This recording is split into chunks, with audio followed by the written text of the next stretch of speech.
For many couples, getting their house to sell for top dollar can help them hit crucial financial goals. Today, we'll go over what you need to know to get a great price when you're selling your home.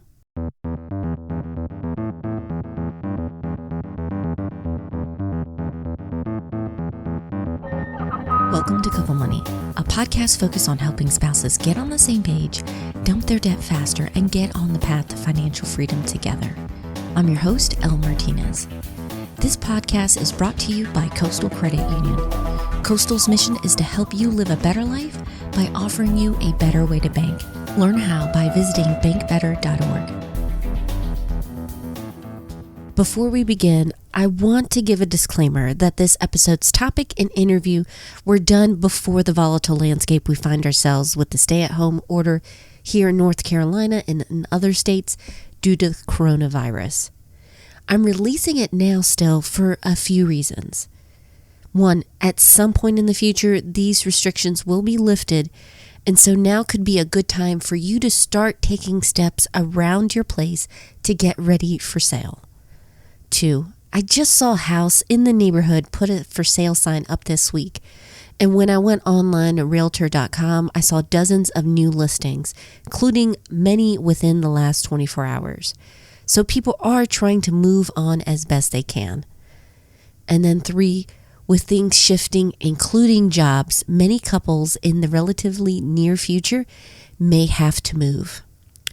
So while there may be an immediate pause on house tours, with this time, many of us are at home. So I thought it would be practical and in a way a little bit of a break to talk about ways that you can prepare. So if you do decide that it's time to sell, you have what you need to get it done. So I'm very grateful to have one of my favorite real estate experts back, Louis Guillama. He is the Vice President of Real Estate Operations over at Coastal Credit Union.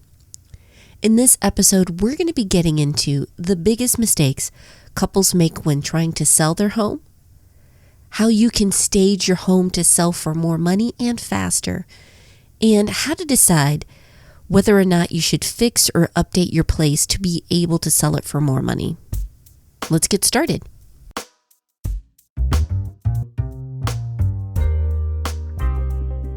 One of the biggest mistakes that sellers make is not being prepared for the process. Even before you decide how you're going to fix up your home or if you're going to go with a real estate agent, there's some homework that you have to do to make sure that this makes the most financial sense. For example, if you are going to sell your home, have you built enough equity in your house?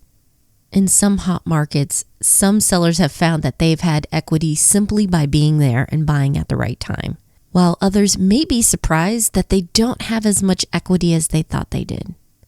Second, can you afford the cost of selling?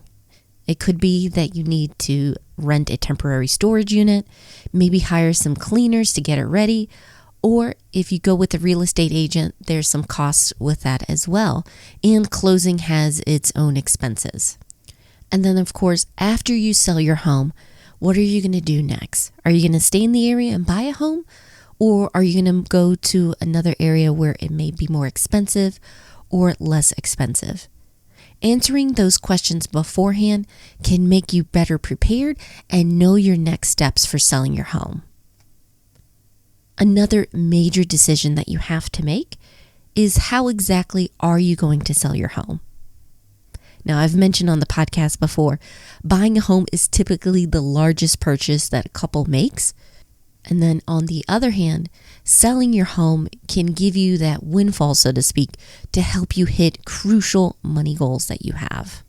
So depending on where you live, you may have 2 to 3 basic options. In certain markets, like here in Raleigh, you may be able to use services like Opendoor, Zillow Offers, or iBuyers, where you reach out to these companies and they give you an offer on your home.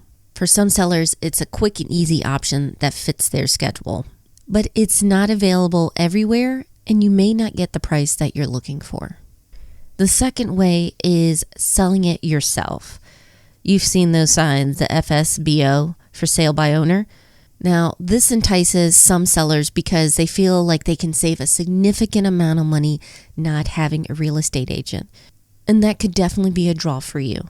I did see a report, though, where it stated that 36% of sellers attempted to sell by owner, but only 11% actually followed through and sold it on their own. And part of the reason could be the whole process of selling a home includes things like getting the price and listing up, handling and scheduling all the showings, making sure that you have the paperwork and documentation done, and of course, negotiating. And that might be your wheelhouse, but if this is your first time selling or you just have a busy schedule and you'd rather have a professional handle it, you might want to pass on the for sale by owner route. And then finally, you have going with a real estate agent. Now, a downside for some couples is the amount that the commission is. Typically, it is 6%, 3% for the buyers and 3% for the seller's agent. However, there are a few things to consider. One, depending on where you go, it could be a smaller commission. There are options like Redfin, and even here, Coastal's Daymark Realty offer lower commission rates than typical. Also, another crucial thing to consider is having that expertise by your side. Real estate agents come with various different backgrounds and levels of experience. A really good real estate agent can not only make the process much easier to handle, but they can help out with the pricing and negotiations so that you can sell your house faster and for more money. And it's not a guarantee, of course. So my piece of advice, if you go with an agent, make sure you interview them beforehand. You want to feel comfortable with their strategy for selling your home and make sure that you guys are on the same page. All right, so let's say that you decide that either you're going to sell it on your own or you're going to go with an agent. That means that you have to prepare your house to get top dollar and to sell quickly. How do you do that? With his decades of experience, Louis was kind enough to go over some of the biggest mistakes couples make with selling their home. The biggest mistakes that we see sellers make when it's time to sell their house is deciding on a price. Oftentimes people make a mistake and confuse sentimental value with market value. So once people can look, if they're able to actually look at the numbers, and that's where a real estate professional is key to helping guide them in making that decision. You can look at the numbers and honestly evaluate where your house falls in terms of price. That can go a long way to making the process a pleasant one and a quick one. Another area where sellers struggle is how to set up their home to make it appealing to buyers. Staging your home properly can make a huge difference. Well, staging is a key component of a successful transaction. We feel so strongly about it that we provide staging as a free service on every single listing. Once we started that program, we saw a significant reduction in days on market. So there's definitely a tangible benefit to doing some staging. Now, staging can take on many forms. It can be as elaborate as renting furniture and really redefining the interior space of a home. But in most cases, staging can be something as simple as just decluttering the home and presenting it in such a light so that people are able to focus on the property and not the personal belongings. So you want people coming in and focusing on the product, which is your home. You don't want them focusing on your accomplishments, your personal interests, and things like that. And if you think this is a small thing that you can skip out on, or it seems like it's not going to make a big difference, let me tell you, buyers are particular. You want to make it as easy as possible for them to imagine your home as theirs. So I'll tell you two quick stories of our experience, both as sellers and as buyers. When we were selling our townhome, we followed the direction of the Daymark Realty staging expert, and we made sure we decluttered, we depersonalized, and we also made sure we had neutral paint colors throughout the house. But there was one room that was the exception. It was the girls' nursery. We wanted them, since they were young, to have at least this stability as we were going through all these showings. But with the feedback, that room kept coming up over and over again, even though we left specific guidelines to all of the agents that we are more than willing to paint that room whatever color they want should they make an offer. Now, the second one was when we were searching for the next place and we were looking at houses. And my husband and I are savvy enough to know that there are plenty of things that we could change that were cosmetic. But it was still hard to separate and imagine living in a space because some of the sellers didn't even do the basic preparations. We had to move around a ton of furniture, making the places just feel too small for our needs. Rooms were not well lit. So again, it gave the sense that even though on paper the square footage was okay, it just didn't feel like it would fit our family. So at the basic level, make sure you take care of those key things. Make sure that you have decluttered as much as you can, depersonalize it as much as you can, have it with neutral paint colors. Those are key things. Pull back the curtains, let the natural light in. And then when you are trying to figure out the furniture in the room, give each room a definite purpose. And you might have a very large multi-purpose room, but it helps to break it up and show the multiple purposes that you can do in each section versus having that all together.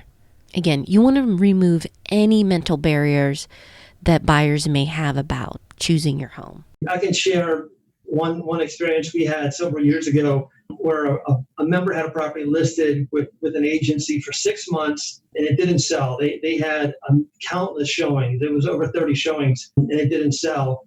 And then when we took the listing, we simply recommended that they paint one single wall, which was an accent wall in their master bedroom. It was painted a very dark blue, created a really stark contrast when you walked into that room. So we recommended they just neutralize that color. They did so. We put the house on the market, and it sold within 2 days with the same asking price. There was no material change except just the color of that one wall, and the property sold. So yeah, I mean, small changes can have a big improvement. And it's all about aesthetics. People have a concept or an idea of what their perfect home looks like and feels like. And so you want to try to achieve that for them the first time around. And staging your home on the inside, absolutely key.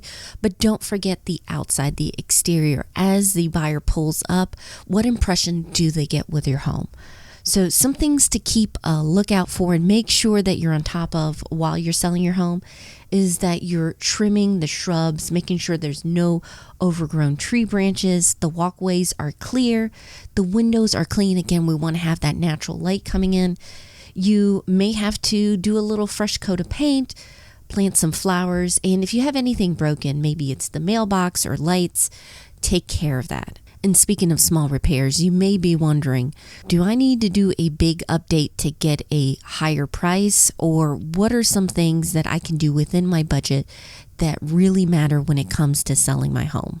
We never recommend doing any heavy lift changes to the property. I mean, substantial changes like bathroom updates or kitchen updates, those are better done when you first move into a house where you can have value in use and enjoy those upgrades while you're living in the home. You're really not going to derive a great deal of return or realize a great return on those improvements if you try to do those right before selling a house. But aesthetics can go a long way in not only shortening your days on market, but maximizing the sales price. So flooring can have a big impact depending on the condition. That would definitely be something to consider. And we actually had to do this with our townhome. We had carpets when we moved in, but after a few years, 2 kids and 2 cats, well, it didn't look that great. So we replaced the flooring, and I think it made a huge difference, especially with the feedback that we got with the buyers. And 2 key things that pulled in the buyers were great photographs and fantastic descriptions. Now, here's where your real estate agent can really shine and show that they are earning their commission. As part of their service, some real estate agents do offer a photographer, but all agents should be able to write up great descriptions for your home to make it appealing to potential buyers. Now, if you are doing your own photography, there's a couple things to keep in mind. Please get the best camera that you have. You want to make these pictures really pop.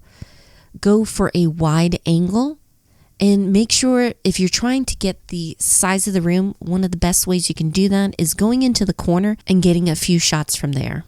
And if you can, edit it to make sure that you are showing it in the best light. With many buyers starting online with their search, having great photography really does matter. Well, there you have it. I hope these tips make you feel more comfortable and confident when it comes time for you to sell your home. This segment is brought to you by Coastal Credit Union. If you want to live better, you got to bank better. Find out how at bankbetter.org. Before we wrap up, I want to share some key takeaways I got from speaking with Louis, as well as a money tip that you can use this week. The first is make sure that you do your homework before you even put your house up for sale. Like we mentioned at the beginning of the show, it really does pay to go over some key things, such as making sure that you have enough equity in the home, that you can afford the costs, and that you really establish what are your plans after you sell your home for the next steps. I want you to be in a strong financial position at all stages of the process. Second is right now, get into the habit of thinking like a buyer. Make a list of ways that you can start decluttering, depersonalizing your space. If there are small fixes and updates that you can do around the house now, go ahead and do that now. Not only are you preparing the space for when you do decide to sell, you're also giving yourself an opportunity to enjoy your home in the meantime. And for this week's money tip, I want you to figure out how much money you need to sell your house for and could sell your house for. Have those numbers in the back of your mind. Do it yourself before you decide if you're going to go with an agent or whatever path you decide to choose. This is probably going to be one of the biggest transactions that you have, so getting prepared now really is an investment in your financial future. And if you want to chat about this more, or you want to discuss and swap ideas about how to shore up your finances with these volatile times, please make sure you join us on Facebook over at Thriving Families. We're all there to help one another out, and you can ask me any questions that you have, and I will pull the best resources that I can find. Just head over to couplemoney.com/FB. We hope to see you there.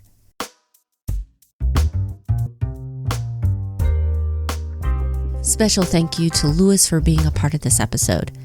If you are planning on selling your house and you want an experienced real estate team, please consider Daymark. They're an in-house realty team from Coastal Credit Union, and they will be happy to help you. You can check out all that Coastal has to offer, including their real estate options over at bankbetter.org. As always, I'll have links in the show notes to the resources we mention on the show, including bonuses like our free course 5 Days to 5K. I'll take you step by step on how you can optimize your budget, especially now with volatile times, to make sure that you are shored up financially. And don't forget, if you haven't already, make sure you're subscribed to the podcast. You don't want to miss out on any episodes. We're on iTunes, Spotify, Stitcher, you name it. And thank you so much. I appreciate you sharing your favorite episodes with your friends. Let's make money a way to connect instead of being a wedge. Our theme song was written and performed by Gentle Regime. Additional music by Lee Rosevere. And finally, and most importantly, thank you so much for your support. I hope you have a wonderful week. Take care.